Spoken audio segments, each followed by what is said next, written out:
अरे चम चम चमकेलो मछली तालावा हो पोखरावा।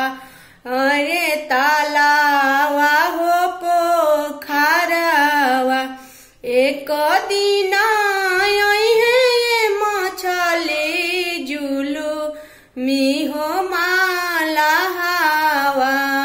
अरे जुलू मी हो माला हवा। बीचे पोखरा जलिया लगाई है होई जैबू सापानावा। अरे होई जैबू सापानावा। अरे गम गम गम के लो बेटी पापा जी के आंगनावा। अरे पापा जी के आंगना। एक दिन आई है बेटी कौनी दुल्हायल बेलावा। कौनी दुल्हायल बेला।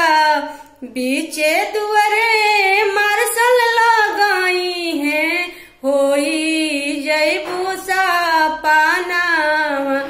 अरे होई जैबू सापानावा। अरे चम चम चमकेलो मछली तालावा हो पोखरावा। अरे तालावा हो पोखरावा। एक दिन